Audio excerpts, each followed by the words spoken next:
everybody, and welcome to our deep dive election special episode of FP Next, powered by John Deere. I'm one of your co-hosts for this farmer and rancher-driven podcast, Sarah McNaughton, and I'm here with Curt Arns. Hi, Sarah. Yes, our award-winning podcast is powered by John Deere, so for all of your equipment and technology needs, see your local Deere dealer. Well, Sarah, here we are on election day when this drops in. And, usually when you're around family, you shouldn't be talking about politics or religion. And what are we going to talk about today? Maybe not so much politics, but policy as it relates to our farmer and rancher listeners. So it's a big day for everyone. So we want to make sure everyone goes out and votes today as this drops in. But we've got a very special guest today to help us through some of the ag policy stuff related to the election and beyond. And so that's why this is kind of a cool episode, I think. Yeah, absolutely. And I know I made this kind of comment statement in our last episode. We chatted a little bit about this subject with Kevin Schultz, but just another reminder that even though we know there's a lot of emotions and things around politics, policies, this election in particular, all of us here at Farm Progress don't care what side of the aisle you're on, who you want to vote for. We just want you to be informed and make the right decision for your farm and your family. That's why today we have our special Farm Progress policy editor, Josh Baethge, with us, and he's going to help us navigate some of the farm policy issues and challenges moving forward, and kind of talk a little bit about the candidates, different policy spots where they are, and what we might look forward to. Also, I imagine we just can't get around it. We're going to talk a little bit about the Farm Bill and lack thereof, and what the future looks like for that as well. So we want to welcome you to FP Next, Josh. Hey, great to be here. Good to talk to you guys again. Yeah, I know. Since we were just all in Dallas and visiting with you, and you grew up in Dallas. Dallas is your hometown, right? Well, I actually grew up more in Houston, but I kind of came to Dallas area, University of North Texas, to pursue journalism, and just kind of stuck around the area. And I've been here for a long time now. So yeah, I guess it's my hometown at this point. So you've been there long enough to know your best barbecue joint that's your favorite kind of in your local area, right? Tell us a little bit about it since we always want to talk about the food here first. Oh wow! Well, it's hard to keep track because these days we have all sorts of barbecue places opening up. But I think my favorite is still a place called Pecan Lodge. It started out in the Dallas Farmers Market maybe 15 years ago. Eventually moved into a brick and mortar space, and it's just probably the best brisket you'll ever have. Everything's great there, but there's Time Barbecue in Fort Worth is great. You got Hutchins in north of town. You got Cadillac. I mean, a lot of places I haven't even been to yet. But yeah, if you want some good barbecue, definitely come up here. I was just going to say, when we were in Dallas for a few weeks ago for the editorial meeting, we had some really decent food, that's for sure. And that's always kind of a big part of it. And then, Sarah and I are kind of keeping track of all the guests we have on FP Next, and we're going to have maybe our art director, Shelley, do a map of all the places where we really want to eat someday because of all the suggestions from our guests. And so we'll add this to the list. Yeah, it's really a shame that all that work got in the way. It would have been fun to go out and have a little day hunting down all the restaurants, but maybe another time. Next time, and I know I am going to be emailing you and hitting you up because I'll be in San Antonio with some of our other editorial staff in February for CattleCon, and since it's Texas, I know you've got some good suggestions there, even though you might not be anywhere near San Antonio. But so, kind of turning to the topic at hand, though, because again, Curt and I could talk about food for the whole first 15 minutes of the episode, so we got to keep ourselves on track. The first thing I want to talk about is of course, we're going to first talk about the Farm Bill. So tell us a little bit. What's like the latest news you've heard? Do you think we're going to have one anytime soon? Do you have a crystal ball hiding in your office somewhere to see what's going on? I wish I could tell you that there's a lot of talk about working on a farm bill, but I'd say the odds are stacked against it happening this year. Basically, Congress has been on recess the entire month of October. They're not going to come back until after the election in the middle of November. After that, they're going to have a week off for Thanksgiving and then holidays at the end of the year. So that just leaves them a few weeks.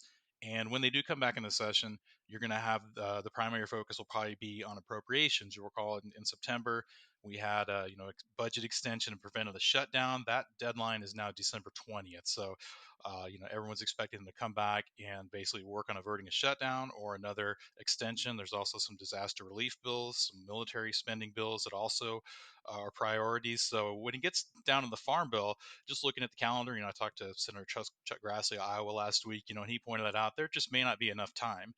And then the other factor is that's not even taking into account what the political calculation will be at that point. This is going to be after the election, so it'll be what's called a lame duck Congress. We could have both chambers of Congress, the majority changing. Right now Democrats are control the Senate. Republicans are looking likely to take the majority in the Senate, but the House, the opposite could happen. Republicans have a slim majority. Democrats are slightly favored to take that back, but that's kind of a toss up at this point. So, we don't know what the political calculation will be. So, obviously the people in the ag committees are, saying they're committed to making one last push for a farm bill. It's just hard to see how that's going to happen.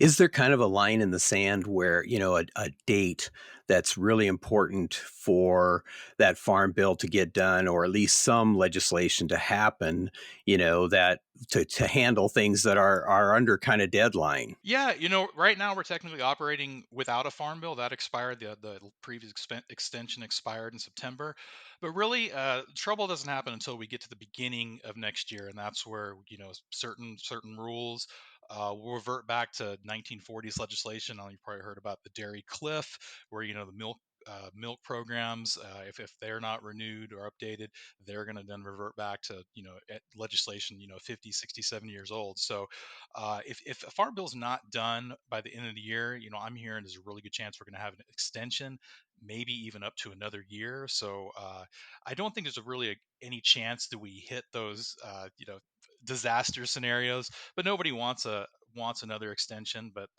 if I had to put my money on, that's probably what we're going to get. It's not that unusual. Unfortunately, it's not that unusual to have the can kind of get kicked down the road with the farm bill legislation. Is that, I mean, I can remember having these conversations over the years, and I can remember far enough back that it just continues to happen. See, and I'm always a little leery when I hear legislators say, "Oh yeah, we'll have a farm bill by such and such a date," and almost always it gets derailed. Yeah, and especially in the presidential election year, we did look back, when was the closest we've had a farm bill passed in a presidential election year. And I believe that was, I want to say May of '08. It was passed in the spring, and that's the closest we've come. So, it's, like you said, it's nothing unusual, but, people are getting anxious since, the last farm bill was written in 2018, and, we need some updated policies. I was going to say, in 2018 was when I was working my first farm broadcasting job right out of college. And that just kind of threw me into the deep end of covering the farm bill back in 2018. And here it is again. And we're very grateful to have you on the team because, as Curt and I always say, we want to talk about production practices and farmer futures and focus less on policy and politics. We're very happy to have you on the team. You put out a lot of great content that really gives farmers and the rest of our readers and our listeners just some really great insights. I know I want to touch on just a couple of those. First off, talking about the ag regulatory policies and kind of the ag policies that might affect farmers, whichever way it goes. So with Trump or Harris, you want to just touch a little bit about some other ag policies? Yeah, absolutely. And honestly, appreciate the kind words, by the way. From my job, it's really been a challenge to find what their specific policies are related to ag, because that's the national conversation. That's not what the focus is. But we have gotten some clues.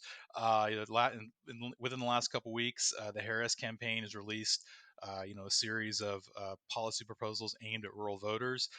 She's proposing some tax incentives for new and small farmers. She says her philosophy is going to focus on helping small, mid-sized producers keep up with the larger operations. She's also focusing a lot on rural healthcare. Is a message they're trying to hammer home to especially swing state voters.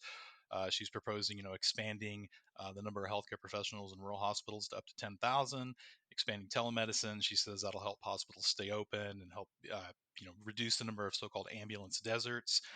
Yeah, as far as the Trump campaign goes, he's hoping voters remember his term in office is a better time than now. He's told them he was the best president for farmers, reminding him that inflation was a lot lower. This is before the pandemic.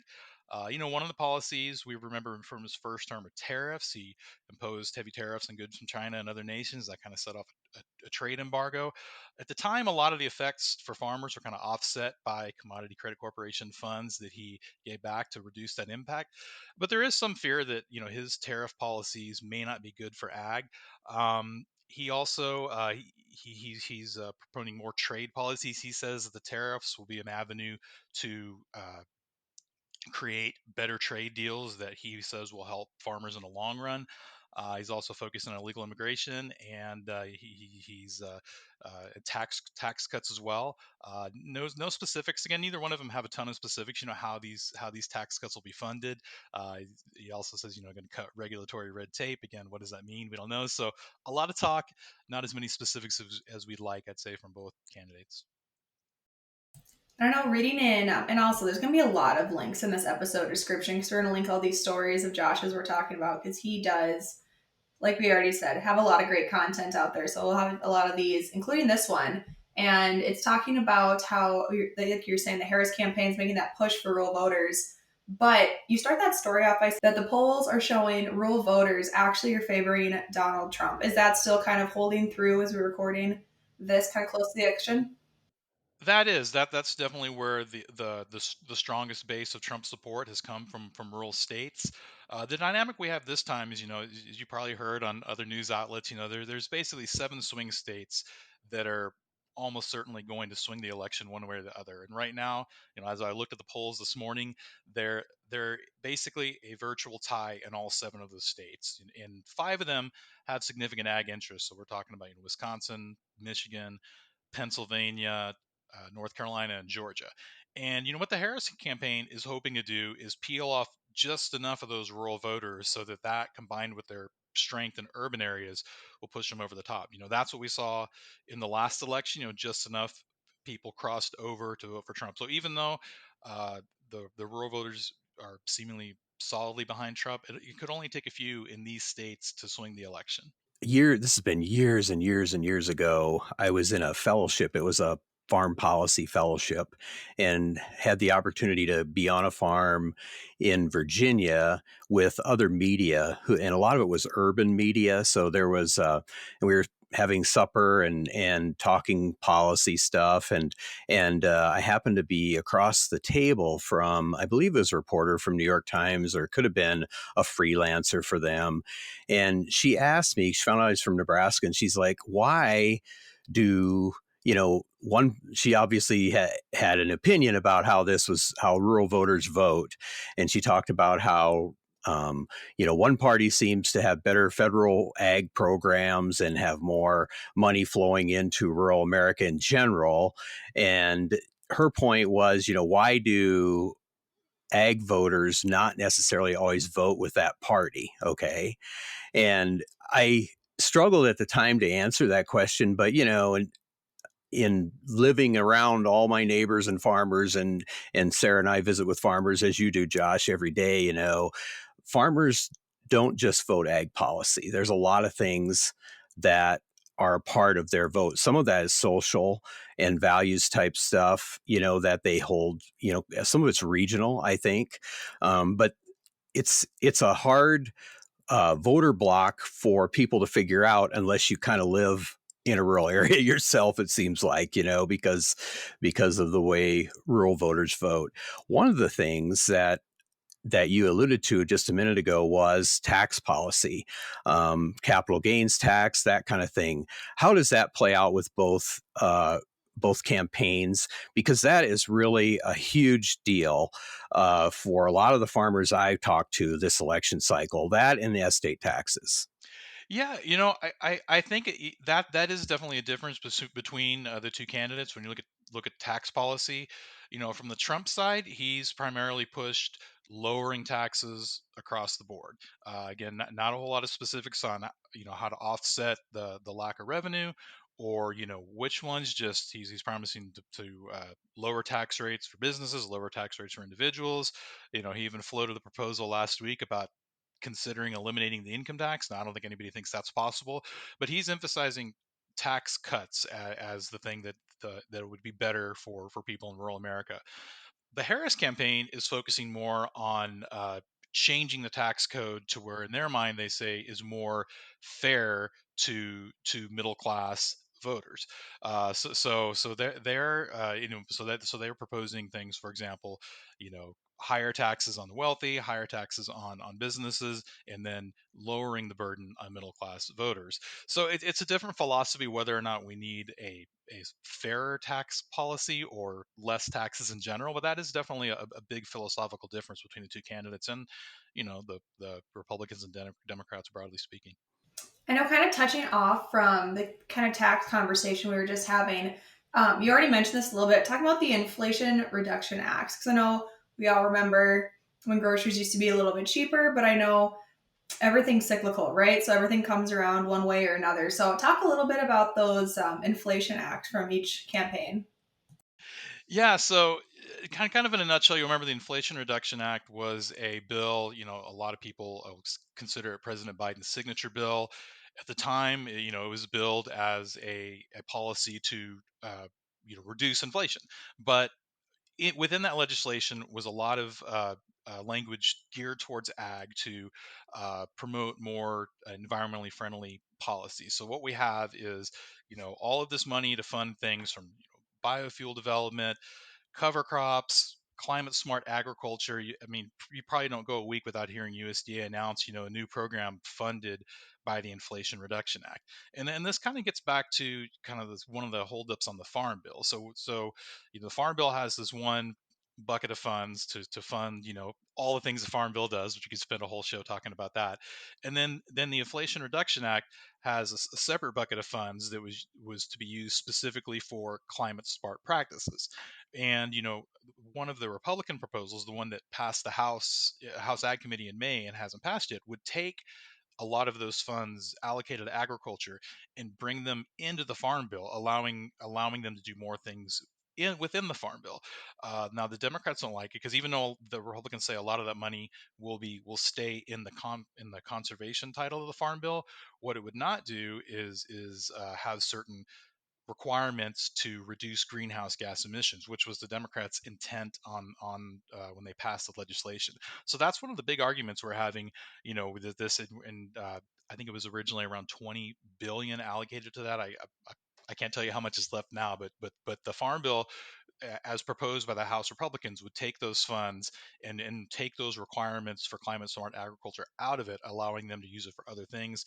Democrats think that should be used still for the purpose that it was passed for, and that's one of the major sticking points in the Farm Bill. So depending on who wins not only the president race but also the House and the Senate will kind of determine what that IRA funding will look like in the next few years.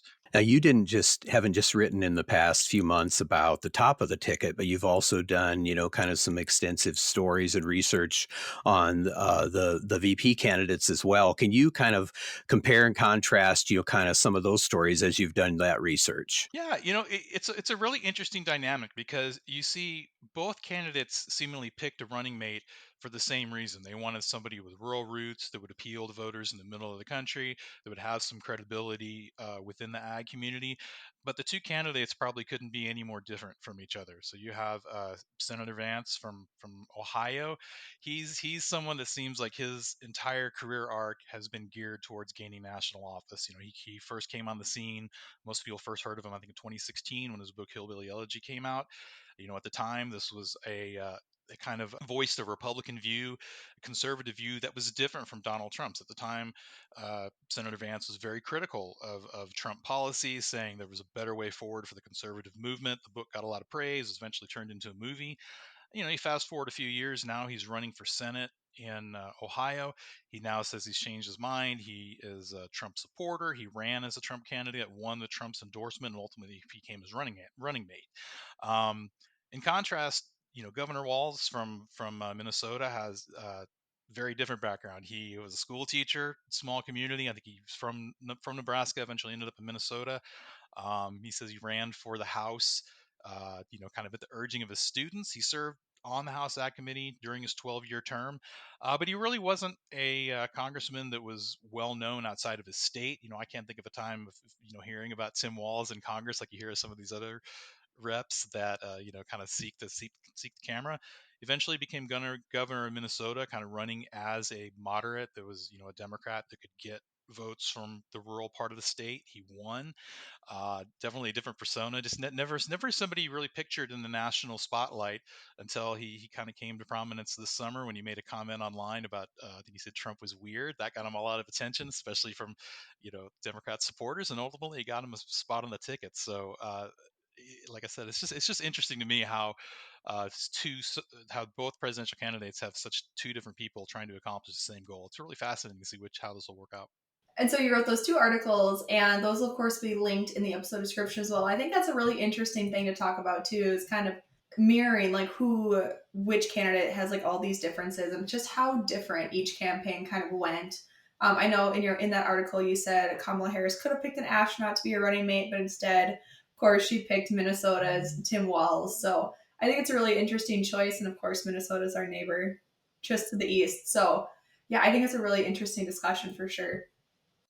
Yeah, and that there's a lot of people that on both sides to say they didn't pick the safe choice because for example, a lot of people thought that the astronaut was referring to Mark Kelly from Arizona, senator, former astronaut, seemed like a very safe choice. He also could have chosen Governor Shapiro from Pennsylvania, another big swing state. That made sense to a lot of people. And on the Trump side, it seemed like a real risk to take somebody who had been such a vocal critic of him just a few years before. But both of them kind of, I guess, thought they were doing the what do you call outside the box thinking, and we ended up with these two unexpected tickets. Since this is going to drop on election day, it's election day when people are hearing this for the first time. There's about 7 swing states. You've kind of started to talk a little bit about that and how it's just razor thin on they're basically in a statistical tie on almost all 7. I mean, that it's fairly rare that there isn't, somebody's got their foot on the gas in one or two of those, but here we are, and I've seen, polling on both sides. So going into election night, what should people be watching for in these swings, these 7 swing states, as the, results will probably come from the East sooner than like Arizona, Nevada, for instance. But, what should rural folks be watching for?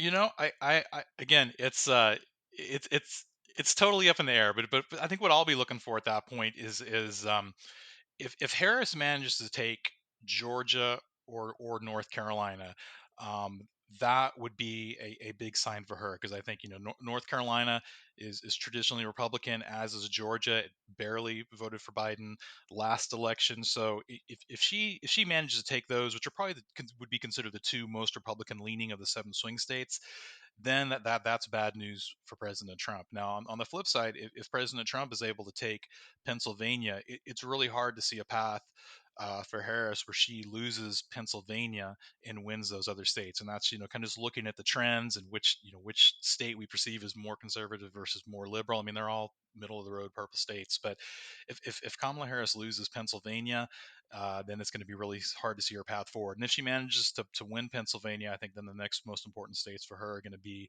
Wisconsin and Michigan. If she can win those 3, she'll have enough to win. If she loses any one of those, then she's going to have to pick up, Nevada, uh, Arizona, and one of Georgia or North Carolina, probably, which will seem like a harder task for her to do. But again, this is a very strange election, so we may end up with some odd results. I think this is one of the few times where everybody's looking at it and is kind of shrugging their shoulders, like, I don't know, it's my best guess, right?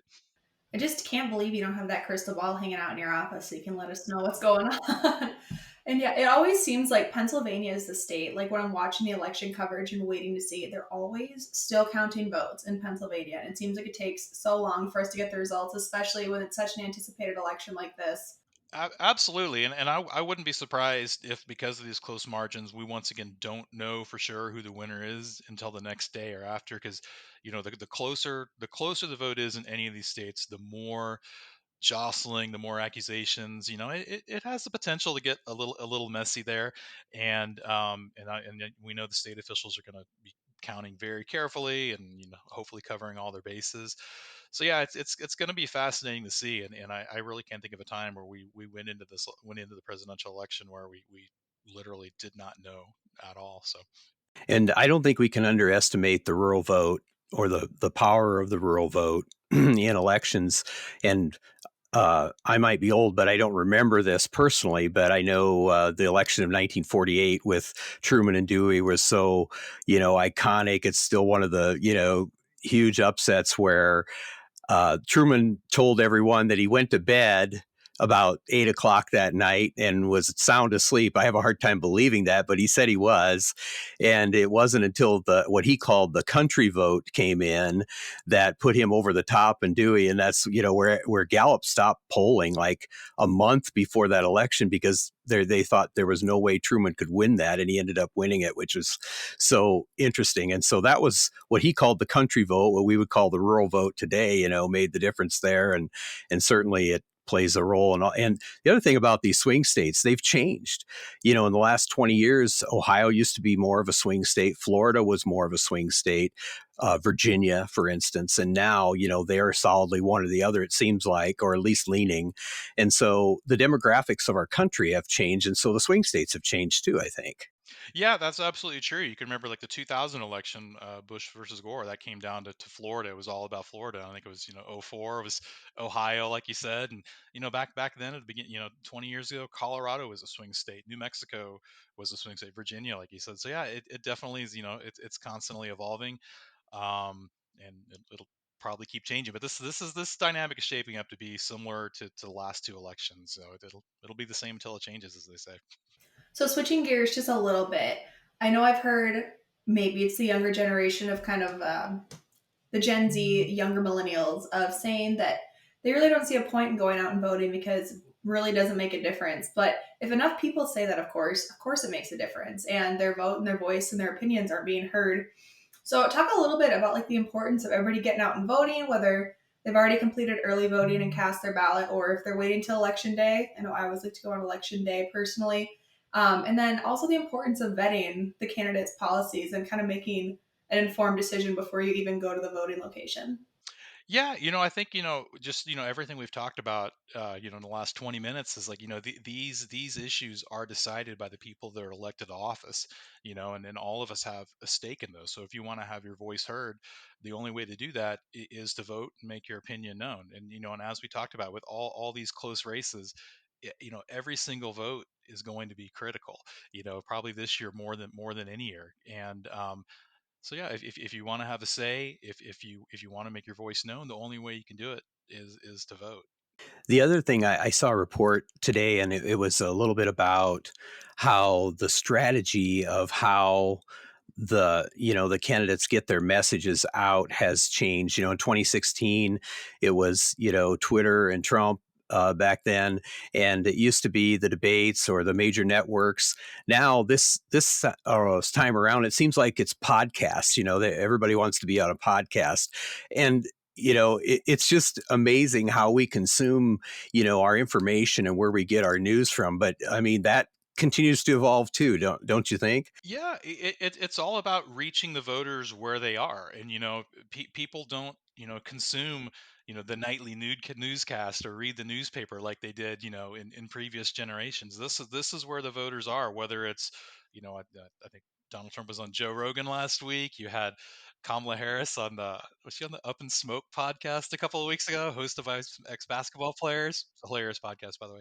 And just going to these non-traditional outlets where there are still persuadable voters, because the fact of the matter is these days you look at most of the polling, and the people that are paying attention to legacy media that read the news, they've probably already made their decision. They're the ones that are have been planning to vote the whole time. They probably made up their mind months ago.